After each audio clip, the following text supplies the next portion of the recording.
மாவட்டம் நாகர்கோவிலில் ஓடும் அரசு பேருந்தில் கூட்ட நெரிசலை பயன்படுத்தி பெண்ணிடம் செயின் பறிப்பில் ஈடுபட்ட கும்பல் செயினை பறித்துவிட்டு பேருந்தில் இறங்கி தப்ப முயன்ற பெண்ணை சிறைப்பிடித்த பொதுமக்கள் மேலும் போலீசாரிடம் திருட்டு பெண்ணை ஒப்படைத்தனர். கன்னியாகுமரி மாவட்டத்தில் சமீப காலமாக அரசு பேருந்துகளில் பயணம் செய்யும் பெண்களிடம் கூட்ட நெரிசலை பயன்படுத்தி செயின் பறிப்பு சம்பவங்கள் நடைபெற்று வருகிறது.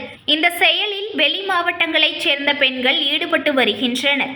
ஒரு கும்பலாக குமரி மாவட்டத்திற்கு வந்து அரசு பேருந்தில் ஏறி வந்து செயின் பறிப்பில் ஈடுபட்டு வருகின்றனர்.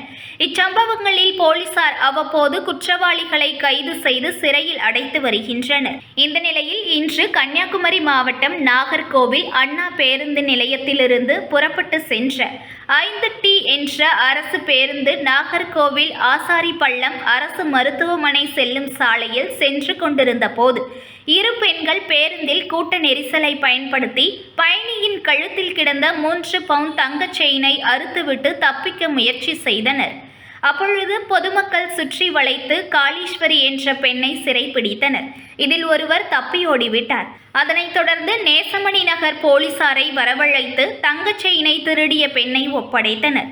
இதில் அந்த பெண் தூத்துக்குடி மாவட்டம் பகுதியைச் சேர்ந்த காளீஸ்வரி என்பது தெரிய வந்தது. மேலும் தப்பி சென்ற மற்றொரு பெண்ணான திண்டுக்கல் மாவட்டத்தைச் சேர்ந்த இசக்கியம்மாள் என்ற பெண்ணை 1 மணி நேரத்தில் குளச்சல் போலீசார் கைது செய்தனர். மேலும் தற்போது நகை திருடிய பெண்ணை பொதுமக்கள் பிடித்து வைத்து விசாரித்த காட்சி சமூக வலைதளங்களில் வைரலாகி வருகிறது.